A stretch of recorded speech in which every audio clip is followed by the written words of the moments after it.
Yeah, good morning. This is Bang Bang Rail, and I just come back from a little walking. I didn't go to run, a little walk. I had about 5 mile walk. Yeah, but nice in the woods and all that. It's beautiful. Yeah. Anyway, please like and subscribe. And good morning. And this I'm going to talk about people I met in prison, people that I'm really privileged to know. You know what I mean? Privileged to meet. You know, a lot of people out there would love to do it. Anyway. I remember being in the scrubs early and being made up to YP, and I was in the stores there, so I used to go over to the laundry and Buster Edwards, Bruce Reynolds, Gordon Goody. I mean all that lot, you know what I mean? I mean, come on, you know, all the train robbers. Not all of them, but there was a lot of them. There was 3 of them in there, I think, or 4. I'm not quite sure. And I think who else is in there? Anyway, I'll get it in a minute. And do you know what I mean? It goes. I mean, it's crazy. It's crazy you know, everybody wants to. You hear about the train robbers, and you never think you're going to bump into them. When I bump into them, they used to talk to me every morning. Every morning I go in there, and nice people. You know what I mean? Buster Edwards, nice guy, big guy, short guy, a bit muscular. You know, It was all quite fit because there's always in the gym. And they all look well. They look good, man. They look good. And who's that? Lambriani. I think so. Tony Lambriani was in there. Lambriani. One of the Crays. I think it was the Crays. I think it was Tony, was it, or something like that? Yeah, he was in there. He was in there too. Fucking, you know what I mean? It's to see them. It's crazy. And I couldn't believe it. You know what I mean? And then being on Seawing, you know, going over there every day, you know, I've got mates with him, good pals with him, and it was nice to talk to him. But I was only young, you know, it's like young boys. But anyway, yeah, it was nice. And then to be on Seawing and meet me on Mucker Cliff Fields, as you know, it was good. You know what I mean? So we made up and to come into the scrubs and to see them people, and also to meet Cliff Fields, which is something I didn't know who he was. But he was quite a lump, you know, and he looked what he is. He looks a fighter, and he liked me, and we used to talk and all that. To come myself a coffee and cups of tea, and I liked Cliff. I really liked him, mate. And you know, he didn't say too much.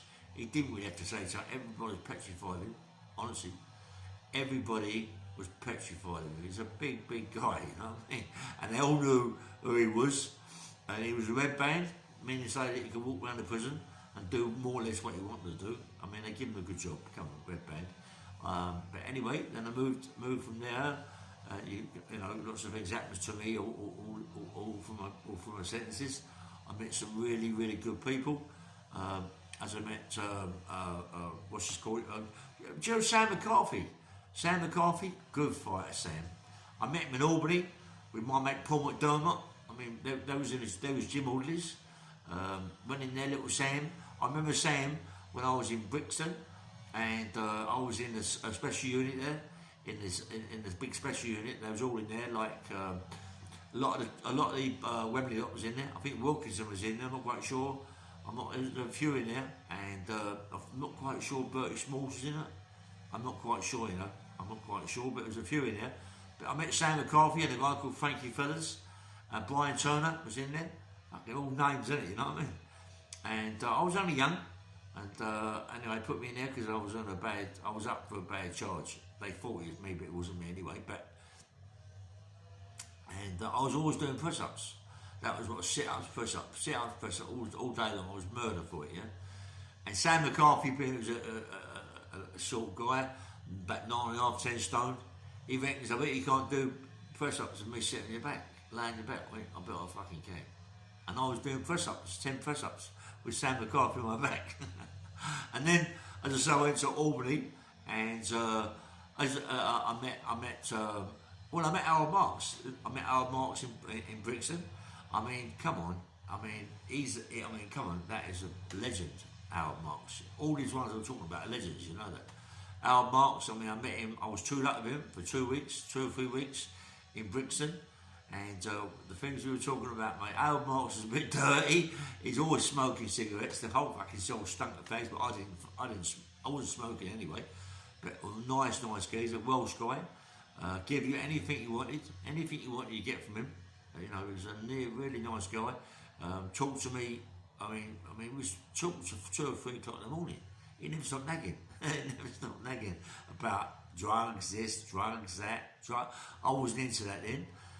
So it was all new to me, telling me about this and telling me about cannabis and Thai grass and all these sorts of things, you know what I mean? But we had a good conversation with him, and he was a nice fella.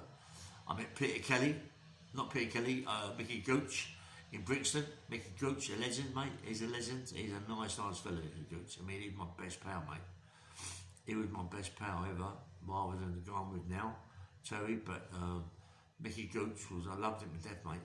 I loved him to death. Me and him had some funny old turnouts. You know, one day I'd love to do one day to tell you all these stories, you know, about Mickey, but I want to leave it all in my book.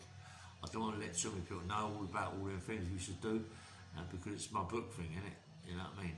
But we had some good time, Mick, and I think I did tell you one day, me and him was going down Oxford Street, and had it cordoned off at the end because something happened. And Mickey Gooch was doing like about 110 miles an hour in his Carrera's Porsche. And all of a sudden the old bloke jumped out, fucking, whoa, stop. I went, fuck me, Mick, bro. And he said, nah, they let me out, mate.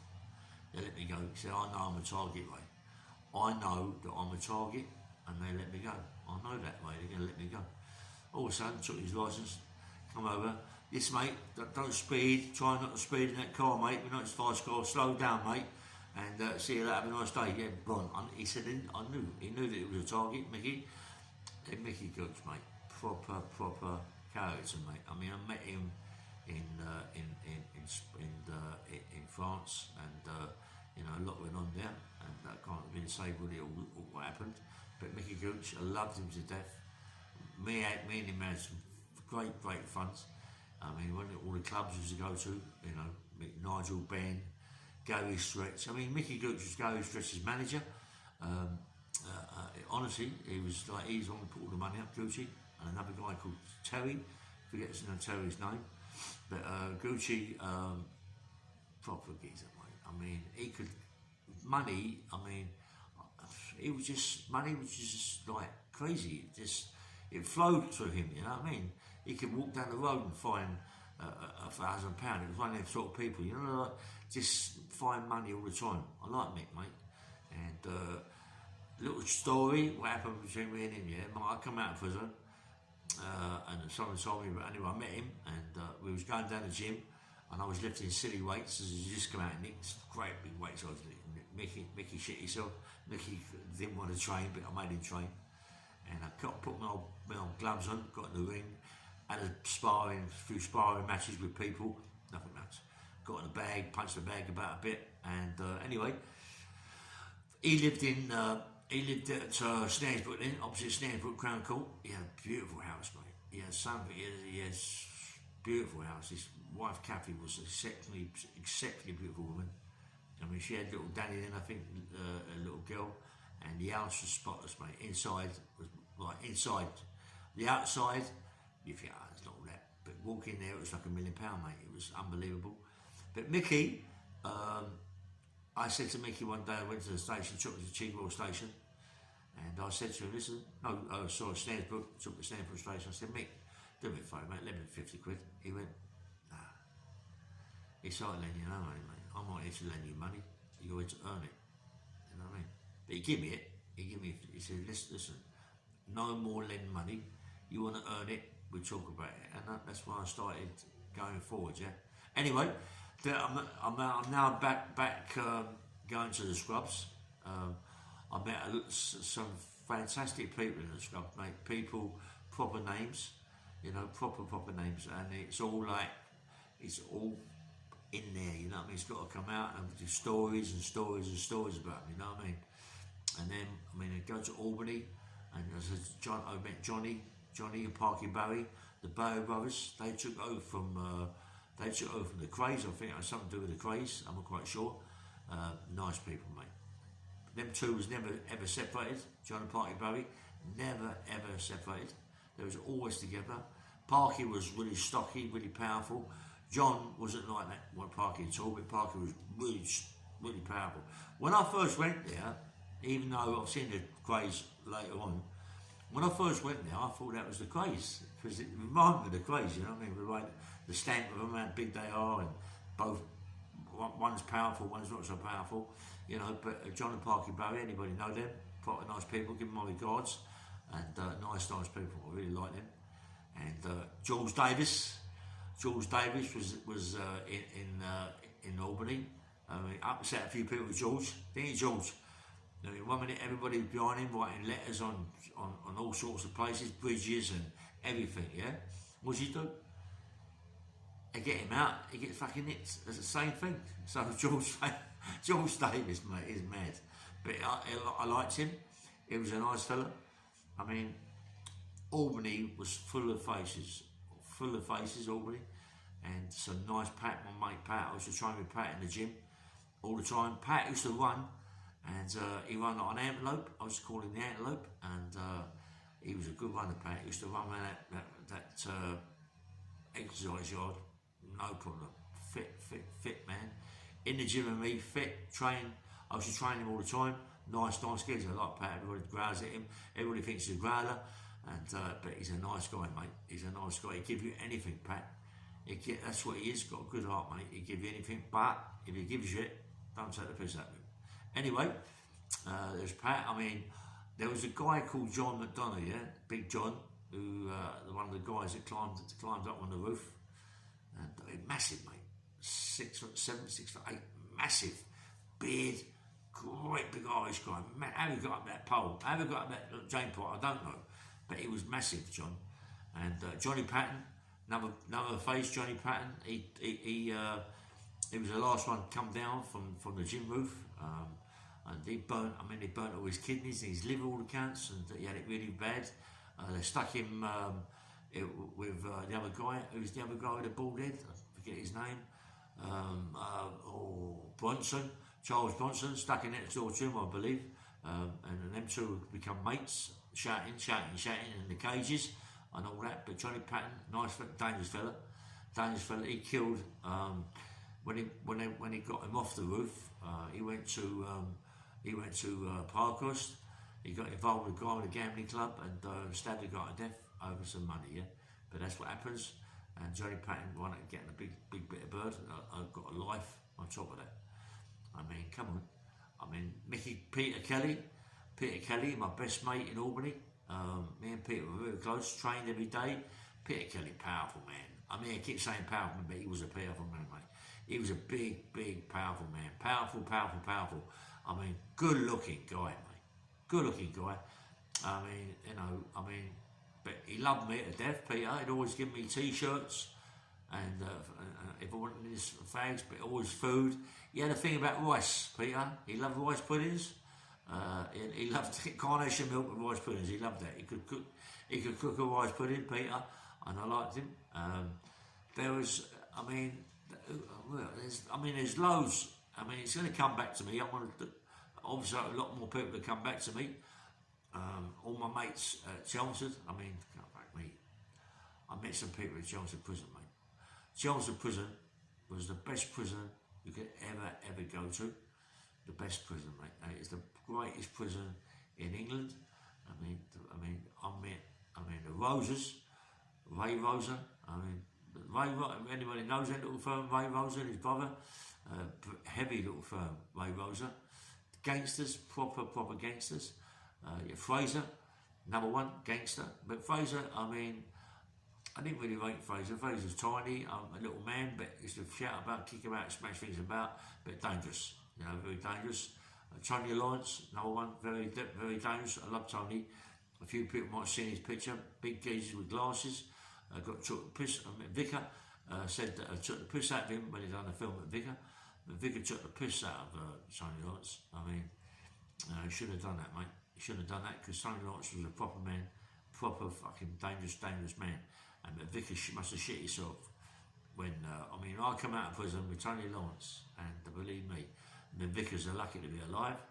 It's truthfully, Vicar is lucky to be alive. There were things that Tony and me wanted to do with Vicar, but Vicar wasn't there at that time, and so Vicar was very lucky to be alive. He took the piss out of Tony Lawrence, and he shouldn't have done that, mate. because Tony Lance is the best guy one of the best guys, dangerous guy, dangerous. I'm on about really, really dangerous. I mean, he used to drive around with a 38 Smith & Wesson, and he used to drive around with hand grenades, mate. He got me in the car one day, driving around with that fucking hand grenades and 45 and 38s and all sorts of things in the car. I went up with me home. See you later. I was gone, mate. But he died. Someone blew his head off.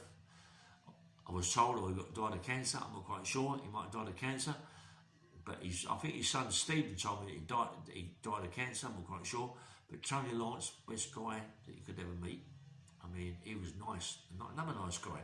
I mean, all these people are nice, you know, nice people. I mean,